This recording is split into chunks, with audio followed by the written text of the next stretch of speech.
First junction நேயர்களுக்கு வாழ்த்துக்கள். இப்போ வந்து ஈரானுக்கும் இஸ்ரேல் அமெரிக்காவுக்கும் போர் நடந்துக்கிட்டு இருக்குது. இந்த சூழ்நிலையில் அமெரிக்காவுடைய ஆயுதங்கள்லாம் காலி ஆயிருச்சு, இன்னும் 4 நாளுக்கு கூட இருப்பு கிடையாது, என்ன செய்யறதுன்னு சொல்லி அமெரிக்காவுடைய பென்டகன் வந்து ட்ரம்புக்கு எச்சரிக்கை கொடுத்துருக்குது. இப்போ தோல்வி பயத்தில் வந்து இஸ்ரேலும் அமெரிக்காவும் கதி கலங்கி போயிருக்கிறாங்க. காரணம் வந்து பென்டகன் தான் அமெரிக்காவுடைய இராணுவ அமைப்பு. இது நினச்சிக்கிட்டு இருக்குது நம்ம வந்து போரை முடிச்சிடலாம், ஒரு 2 நாள் 3 நாளில் முடிச்சிடலாம்னு நினச்சிக்கிட்டு இருக்கிறப்ப அந்த ட்ரம்ப் ஒரு வீர ஆவேசமாக ஒரு அறிக்கை விடுறாரு. 4 வாரங்கள் நான் நடத்துகிறேன்னொன்னே அந்த பென்டகன் போயிருக்கு. என்னங்க நீங்கள் பாட்டுக்கு இப்படி சொல்கிறீங்க, இன்னும் 4 நாளைக்கு கூட நம்மள்ட்ட ஆயுதம் இருக்காது, போரை ஆரம்பித்து இன்றைக்கி 6 நாளாச்சு, 10 நாளுக்கு மேலே நீடிச்சா நம்மள்ட்ட எந்த ஆயுதமும் இருக்காது, நம்ம நிராயுத பணி ஆகிடுவோம், அவன் ஈரான் போட்டு தாக்கிட்டு போயிடுவான்னு சொன்ன உடனே கதி கலங்கி போயிருக்கிறாரு ட்ரம்புங்கிற தகவல் வருது. காரணம் வந்து எப்படியாவது இந்த ஈரானை வந்து நம்ம கூப்பிட்டு சமரசம் பண்ணிடுவோம் அப்படின்னு ஒரு முயற்சி பண்ணுறாரு இப்போ ட்ரம்ப்பு. அது எப்படிங்க முடியும்? ஈரானுடைய உச்சபட்ச தலைவரோட உயிரை வாங்கிட்டு, அவரோட சேர்ந்த 40 தலைவர்களை உயிரை வாங்கிட்டு, அந்த ஈரான் நாட்டில் உள்ள ஆஸ்பத்திரியில் போயிட்டு குண்டை போட்டு அங்கே உள்ள மக்களை காலி பண்ணிவிட்டு, 160 குழந்தைகள் இப்போ படிச்சுக்கிட்டு இருந்த பள்ளிக்கூடத்தில் குண்டு போட்டு அவங்களெல்லாம் உயிரிழக்க செஞ்சுட்டு, இப்படி நாசகார வேலையெல்லாம் பண்ணி முடிச்சுவிட்டு, இப்போ உங்கள்கிட்ட ஆயுதம் இல்லைன்னொன்னே திடீர்னு பல்ட்டி அடித்து வாங்கப்பா பேசுகிறான்னா வருவாங்களா ஈரானு? அவங்க சொல்லிட்டாங்க அதெல்லாம் வாய்ப்பே இல்லை ராஜா, போரை ஆரம்பிக்கிறது தான் நீ, முடிக்கிறது எங்கள் கையில் இருக்குன்னு எங்கள் தலைவர் சொல்லிட்டு போயிட்டாரு, நாங்கள் தான் முடிப்போம். ஆனால் எங்கள் டார்கெட் என்ன தெரியுமா?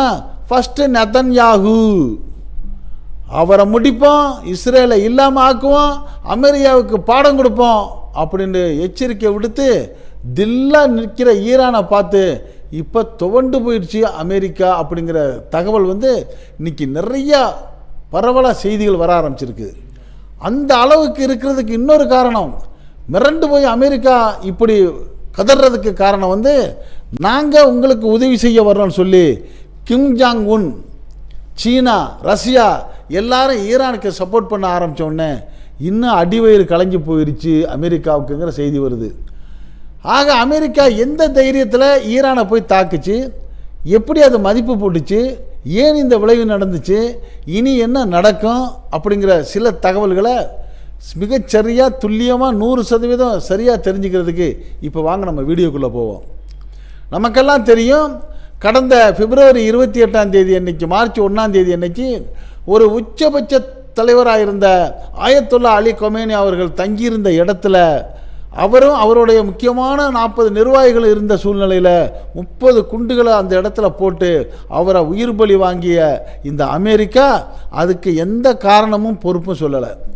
குறைஞ்சபட்சம் அந்த அமெரிக்காவுடைய பாராளுமன்றத்தில் கூட அனுமதி வாங்காமல் அந்த அமெரிக்காவுடைய அந்த முக்கியமான நிர்வாகத்தோடு ஆலோசனை பண்ணாமல் ஒரே நோக்கம், இந்த இஸ்ரேலுடைய நெதன்யாகுடைய ஆசையை நிறைவேற்றணும், அதை நிறைவேற்றுற மூலியமாக ஈரானை அடித்து காலி பண்ணிடணும், அடித்து காலி பண்ணிவிட்டு அந்த நாட்டில் வந்து அமெரிக்கா தரப்பில் போய் ஒரு ஆளை போய் நிறுத்தி, சும்மா பேருக்கு ஒரு ஆள், ஒரு முஸ்லீம் பேர் உள்ளவனை போய் நிறுத்தி இவர் தான் இனிமேல் உங்கள் தலைவர்னு சொல்லிவிட்டு நம்ம சொல்கிறதெல்லாம் கேட்குற மாதிரி அங்கே ஆட்சி செஞ்சு எண்ணெய்களை போல் ஆட்டையை போடலான்னு கனவு கண்ட அமெரிக்கா ட்ரம்போடைய கனவில் மண்ணள்ளி போட்டுருச்சு இயற்கைங்கிறது தான் உண்மை.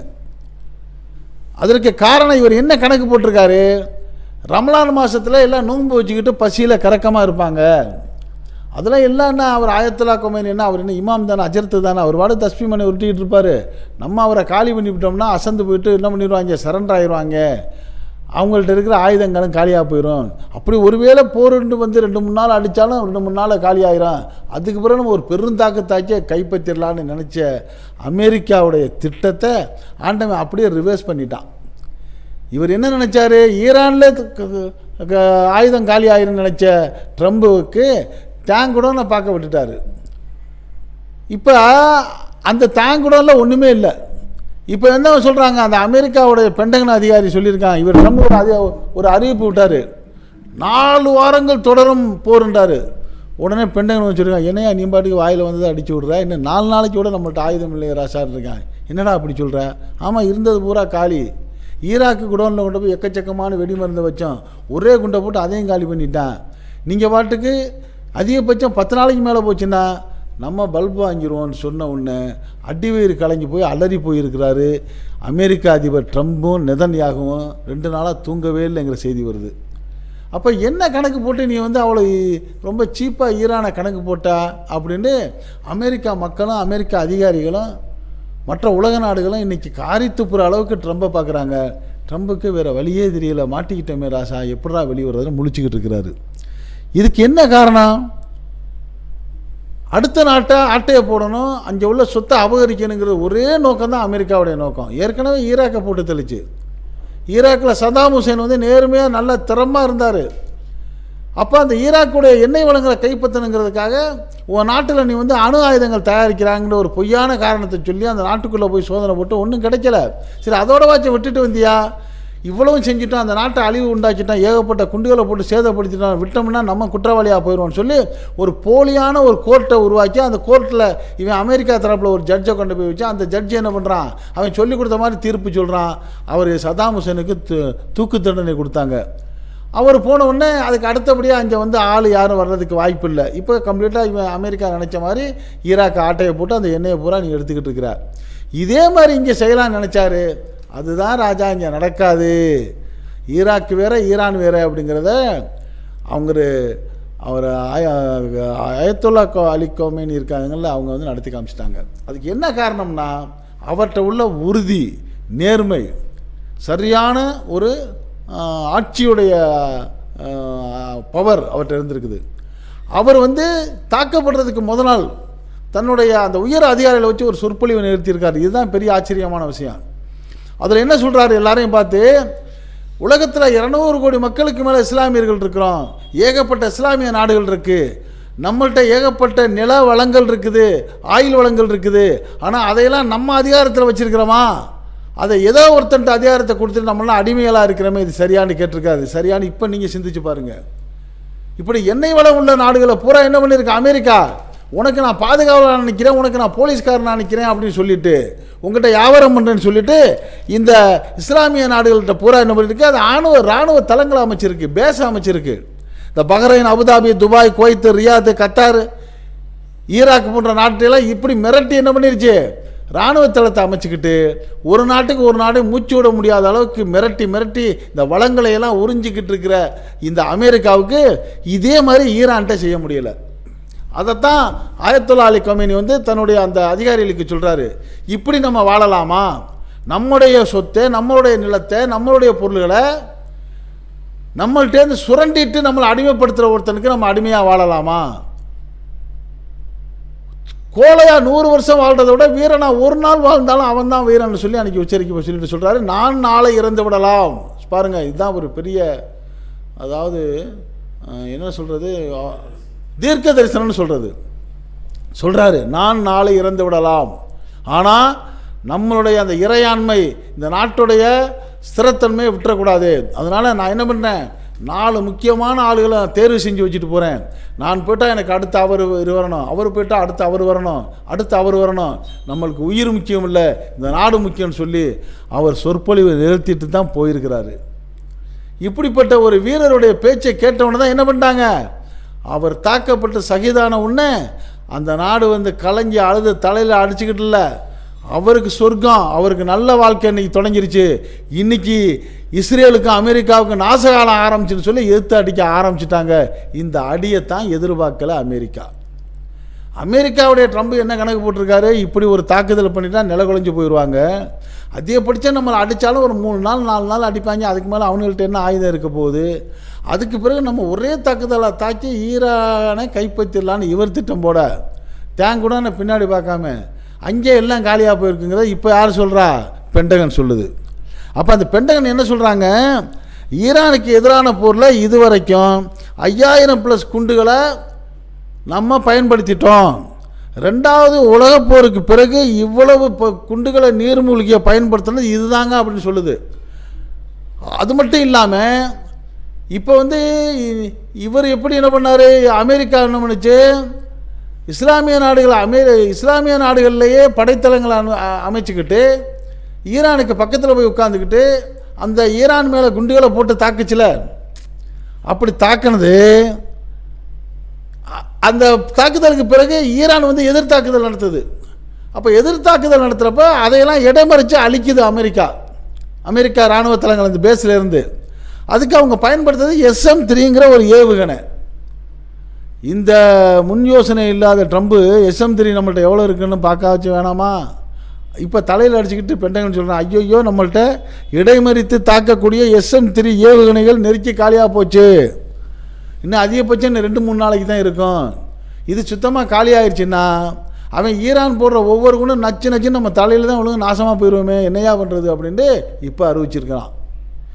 இதை கேட்ட உடனே தான் இப்போ கதிகலங்கி போயிருக்காரு யார்? ட்ரம்ப்பு. அவரை விட இன்னும் ஒருபடி மேலே போயிட்டு இஸ்ரேல் நெதன்யாகு என்ன பண்ணிட்டாரு, அவ்வளோதான் நம்ம நாடும் நம்மளும் போக போகிறோம், நாடும் போக போகுது. காரணம் வந்து எதிர்பார்க்காத அளவுக்கு ஆயுதங்களையும் ட்ரோன்களையும் மிசைல்களையும் ஏவுகணைகளையும் இந்த ஈரான் வச்சிருக்குங்கிறது இவங்களுக்கு தெரியாமல் போச்சு. அது மட்டும் இல்லாமல் இவ்வளவு பலம் இருக்குது.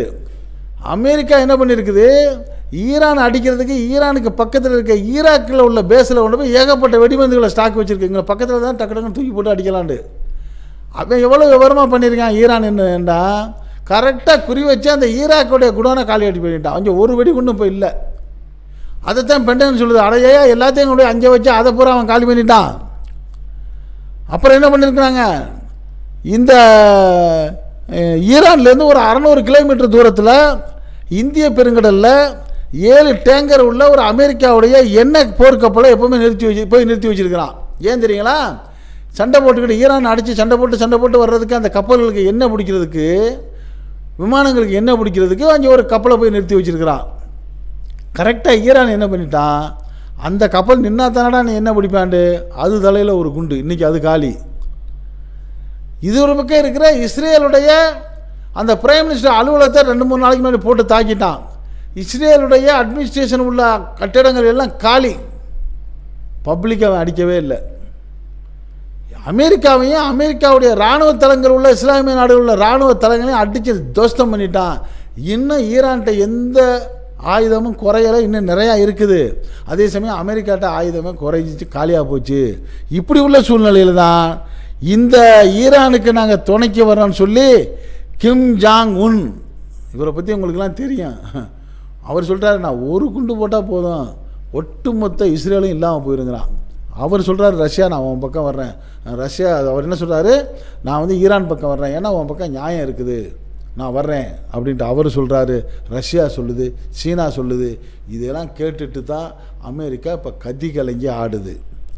இந்த சூழ்நிலையில் அசந்திராமல் ஈரான் போட இனிமேல் தாங்கிறதுக்கான வாய்ப்பே இல்லை ராசாங்கிற மாதிரி கதி கலங்கி நிற்கிற அமெரிக்காவுக்கு அடிமேலே அடி கொடுத்த மாதிரி தான் அந்த ஆப்ரஹாம் லிங்கன் ஒரு பெரிய கப்பல் சொல்லிச்சுல, பெரிய மாறுதட்டி அமெரிக்கா சொல்லிச்சு, எங்கள் ஆப்ரஹாம் லிங்கன் போனால் அதை ஒன்றும் ஆட்ட முடியாது, அசைக்க முடியாது, அதை கவுக்கவலாம் முடியாது அப்படின்ட்டு பெரிய வீராவேசம் பேசினாங்கல்ல. அந்த கப்பலை பாதுகாக்கிறதுக்கு ஒரு 10 கப்பலாம், அதுக்குள்ளே வேலை பார்க்குறதுக்கு 500 வீரர்களாம். இவன் பார்த்தான், நீ என்ன வேணாலும் சொல்லிக்க, ஒன்று நான் போட்டு தள்ளுறேன் பாருன்னு 4 ஏவுகணை 5000 வீரர்கள் உள்ள அந்த ஆப்ரஹாம் லிங்கன் கப்பலில் 4 ஏவுகணையை போட்டு அடித்தான் பாருங்க. திடீர்னு ஒரு தாக்கம் தான். அமெரிக்கா கதி கலங்கிட்டான். என்னடா வரமாட்டான்னு நினச்சேன், இதையும் போட்டு தாக்கிட்டானா, எப்படி தான் இவன் கண்டுபிடிக்கிறான், எப்படி தான் அடிக்கிறான், புரியவே இல்லை. ஆனால் அந்த கப்பல் கவலை, ஏன்னா அவன் கவலை முடியாத அளவுக்கு அந்த கப்பலை வடிவமைச்சிருக்கான். ஆனால் அது செயல்பட முடியாமல் அதை வந்து சேதப்படுத்திருச்சு ஈரான். அது உள்ளே 50 ஃப்ளைட்டு நிற்கிது அந்த கப்பலில். அந்த ஓடுதல் இருந்தால் தானே ஃப்ளைட்டு முதல் வெளியே வர முடியும். இப்போ அது என்னாச்சு, நொண்டி மாடாக போச்சு. இப்போ அந்த மாடு இப்போ அங்கே இல்லை. அந்த கடலில் பார்த்தா ஆப்ரஹாம் லிங்கன் எங்கேனா காணாங்கிறாங்க. அது அப்படியே ரிவர்ஸ் கியர் போட்டு அமெரிக்கா பக்கம் போயிடுச்சு போல இருக்குது. எங்கேயோ போய் ஒரு மூலையில் நிறுத்தி ரிப்பேர் பார்த்துக்கிட்டு இருக்காங்க. அப்புறம் வந்து இந்த ஹார்மஸ் ஜலசந்தி, இது பெரிய மெயின் சுவிட்சு. ஒரு வீட்டில் கரண்ட்டு போயிட்டுருக்குன்னு வச்சுங்க, மெயின் சுவிட்சை ஆஃப் பண்ணிட்டா என்ன ஆகும், இருளில் இருந்து சாகணும்ல. அது மாதிரி நீ என்ன வியாபாரமாக பண்ணுற, உன்னை பண்ண விடுறான் பாருன்ட்டு என்ன பண்ணிட்டாரு ஈரான், என்ன பண்ணிடுச்சு, இந்த ஹார்மஸ் ஜலசந்தின்னு ஒரு ஜலசந்தி இருக்குது, ஒரு குறுகிய ஜலசந்தி. அது வழியாக தான் உலக நாடுகளுக்கு பூரா எண்ணெய் கப்பல்லாம் போகணும். இது வந்து இப்போ ஈரானுடைய கண்ட்ரோலில் இருக்குது, ஈரானுடைய இடத்துல இருக்குது. இந்த இடத்துக்கு எவனாச்சும் கப்பல் வந்தீங்க நொறுக்கி விட்டுறோம். நான் ஒன்று ஒரு பிள்ளையும் அங்கிட்டு போக முடியலை. இப்போ அமெரிக்காவுடைய எண்ணெய் கனவும் செத்து போச்சு. அமெரிக்காவுக்குமே இனிமேல் எண்ணெய் இல்லை, இன்னும் 10 நாள் 20 நாள் தாங்குதோ என்ன வேணுமோ தெரியலை. அதே நிலைமை தான் இப்போ இந்தியாவுக்கும் வந்துருச்சு. எண்ணெய் இருப்பு எவ்வளோ நாளைக்கு இருக்குன்னு சொல்ல முடியாது. அப்படிப்பட்ட ஒரு நெருக்கடியான சூழ்நிலையை இந்த உலக நாடுகளுக்கு பூரா ஏற்படுத்தி விட்டுருச்சு ஈரான். இப்படி ஏற்படுத்தி விடணும்னு அவர் நினைக்கவே இல்லை, கனவுல கூட நினைக்கல. இப்போ இன்றைக்கி என்ன பண்ணியிருக்காங்க, சவுதி அரேபியாவில் ரியாத் நகரத்தில் உள்ள அமெரிக்கா தூதரகத்து மேலே ஈரான் ஒன்று இன்றைக்கி தாக்குதல் நடத்தி அந்த தூதரகம் க்ளோஸ், கடுமையான கட்டட சேதம் ஆகிருக்கு. இதுக்கு ஈரான் என்ன தெரியுமா பண்ணியிருக்கு, பெருசாவில் ஒன்றும் செய்யலை, 2 ட்ரோனை விட்டுருக்கு, கதை முடிஞ்சிச்சு. அமெரிக்காவுடைய அந்த தூதரகம் க்ளோஸ். இதுக்கு இன்னொரு உதாரணம் பாருங்கள். இந்த ஈரானை உலக நாட்டுகளில் இருக்க முஸ்லீம்கள்ட்டெல்லாம் ஒரு வெறுப்பை உண்டாக்குற மாதிரி ஒரு பொய் பிரச்சாரத்தை கிளப்பிவிட அமெரிக்காவும் இந்த நெதன்யாகவும் முயற்சி பண்ணாங்க. அது என்னென்னா, இந்த ஈரான் முஸ்லீம் நாடுகள்லாம் அடிக்குது பாருங்கள். எந்த முஸ்லீம் நாட்டில் அடிக்குதான், பேஸ் வச்சுருக்கான் பாருங்கள். பேஸ் வச்சிருக்க இஸ்லாமிய நாடுகளை அடிக்கிறாங்கிறப்ப அதுக்கு அவன் கரெக்டாக என்ன பதில் சொல்லிட்டான், நான் அடிக்கிறேன், நான் யாரை அடிக்கிறேன், நீ பேஸாக கொண்டாந்து நிறுத்தி வச்சிருக்கிற பாரு, Bahrain, Abu Dhabi, Dubai, Kuwait, Riyadh, Qatar, Iraq, இந்த நாடுகளை நான் அடிக்கலை. இந்த நாடுகளில் நீங்கள் அமெரிக்காவுக்கு இடம் கொடுத்து தளம் கொடுத்து பேஸ் உண்டாக்கியிருக்கிறீங்க. அவன் எனக்கு பக்கத்தில் நின்றுக்கிட்டு என்னை அடிக்கிறான், அப்போ நான் சும்மாவாக இருப்பேன், அந்த பேஸில் அடிக்கிறேன். அப்படி தாக்கி தான் என்ன பண்ணியிருக்கான், ஈராக்கில் இருந்தால் அந்த இராணுவத்தில் உள்ள வெடிமந்து அவ்வளோ க்ளோஸ் பண்ணிருச்சு ஈரானு. அப்படி சொல்லிவிட்டு அடுத்து இப்போ என்ன பண்ணிட்டான், இந்த ரியாத்தில் உள்ள அமெரிக்கா தூதரகத்தை அடிச்சிட்டான். 2-3 நாளைக்கு முன்னாடி துபாயில் இருக்கிற புர்ஜ் கலீஃபாவுக்கு பக்கத்தில் இருக்கிற 7 ஸ்டார் ஹோட்டல் அடிச்சிருக்கிறான். அடிச்சுட்டு ஈரான் என்ன சொல்கிறாங்க, நாங்கள் மக்களை தாக்கலை, நீ என்ன பண்ண, ஈவிரக்கம் இல்லாமல் எந்த விதமான காரணமும் இல்லாமல் எங்கள் நாட்டோடைய உச்சபட்ச தலைவரை நீ உயிர் பலி வாங்கினா, அவரோட சேர்ந்து 40 பேரை மருத்துவமனையில் நீ குண்டு போட்டு மக்களை அழிச்சா, 160 பள்ளிக்கூடம் பிள்ளைங்க படிச்சுக்கிட்டு இருந்த பிள்ளை மேலே போட்டால், இதெல்லாம் அத்துமீறல், போர் அத்துமீறல். அது மாதிரி நாங்கள் செய்யலப்பா, நாங்கள் என்ன பண்ணுறோம், நீ எங்கள் மேலே நீ தொட்ட நீ கெட்டாங்கிற மாதிரி, நீ எங்களை தாக்குறதுக்கு உனக்கு எங்கெங்கெல்லாம் நீ பேஸ் வச்சுருக்கியோ அந்த பேஸுகளை தான் அடிக்கிறோம், அந்த இஸ்லாமிய நாடுகளை நாங்கள் அடிக்கலை. அதுக்கு உதாரணம் தாண்டா அந்த துபாய் தாக்குதல். புர்ஜ் கலீஃபாவுக்கு பக்கத்தில் இருக்க பார்த்தியா 7 ஸ்டார் அமெரிக்கா ஹோட்டல், அதைத்தான் நான் அடிச்சிருக்கிறேன். ஏன் இதே ஒரு குண்டு போட்டு எனக்கு புர்ஜ் கலீஃபாவை அடிக்க தெரியாதா? அது புர்ஜ் கலீஃபா அமெரிக்கா அந்த துபாயோடைய சொத்து, அதை நான் கை வைக்கலை. உன்னுடைய சொத்துக்களையும் உன்னுடைய இராணுவ தளங்களையும் உன்னுடைய அந்த இராணுவ பேஸுகளையும் அழிக்கிறதாயா எங்கள் வேலை. அடுத்து மெயின் பிளான் எங்கள் ஒரே குறி நெதன்யாகு, அவன் இனிமேல் இங்கே நடமாடுறதுக்கு எங்களுக்கு வாய்ப்பே இல்லை ராசா. அதையெல்லாம் முடிச்சுட்டு உன் கதையெல்லாம் முடிச்சுட்டு அப்போவா பேச்சுவார்த்தைக்கு வருவோங்கிற உறுதியான நிலைப்பாட்டுக்கு இன்றைக்கு ஈரான் போயிடுச்சுங்கிறதா இன்றைக்கி வரக்கூடிய பெரிய தகவலாக இருக்குது. இவ்வளோ பெரிய சக்தி இந்த ஈரானுக்கு எப்படி வந்துச்சுங்கிறப்ப தான் உலக நாடுகள்லாம் இப்போ என்ன சிந்திக்க ஆரம்பிக்கிறாங்க. அதை வழிநடத்திய அந்த உச்சபட்ச தலைவர் ஆயத்துல்லா அலி கொமேனி மிகச்சிறந்த நேர்மையான ஒரு இமாம். தன்னுடைய 4 வயசில் குரானை மரணம் செய்த ஆஃபீஸு, மரணிக்கிற முதல் நாள் வரைக்கும் மக்களுக்கு இமாமா நின்று தொழுகை நடத்தியிருக்கிறாரு. தன் நாட்டை எப்படி கொண்டு போகணுங்கிற ஒரு தகவலை சொல்லியிருக்கிறாரு. நேர்மையாக நடக்கணுங்கிற செய்தியை எடுத்து வச்சிருக்கிறாரு. தனக்கு அடுத்து அந்த நாட்டை வழிநடத்துறதுக்கு ஆள்களை தயார் பண்ணியிருக்கிறாரு. அப்படிப்பட்ட அந்த தலைவர் இப்போ நடத்தக்கூடிய போர்லையும் நியாயமாக என்ன பண்ணுறாரு, என்னை எவன் அடித்தானோ அவனை மட்டும் நீ அடி, மற்ற பொதுமக்களுக்கோ சிவிலியன்களுக்கு தொந்தரவு கொடுக்காதேங்கிற மாதிரி அவர் சொல்லிட்டு போனதை அப்படியே வழி நடத்துகிற மாதிரி அவருடைய மகனாக இருக்கிற முஜ்தபா கமேனிங்கிற ஒரு புதிய தலைவரை, உச்சபட்ச தலைவராக இன்றைக்கி அந்த ஈரான் தேர்வு செஞ்சுருக்கு. 88 மதகுருமார்கள் கொண்ட அந்த ஒரு அமைப்பும் அந்த ஈரானிய இராணுவம் சேர்ந்து அவரை புதிய தலைவராக உச்சபட்ச தலைவராக தேர்ந்தெடுத்துட்டாங்க. இப்போ என்ன பண்ண போகிறாங்க, கொஞ்சம் கூட அசர போகிறதே கிடையாது. ஈரான் அடித்து நொறுக்கி வெற்றி பெறுறது ஒன்று தான் இலக்குன்னு செய்கிறாங்க.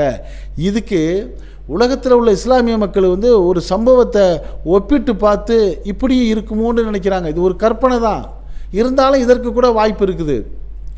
ஒரு காலத்தில் முகமது நபி ஸல்லல்லாஹு அலைஹி வஸல்லம் அவர்களுடைய காலத்தில் பத்ரு போர்னு ஒரு போர், பத்ருங்கிற ஒரு இடத்துல ஒரு போர் நடந்துச்சு. அந்த போருக்கு பேர் பத்ரு போர்.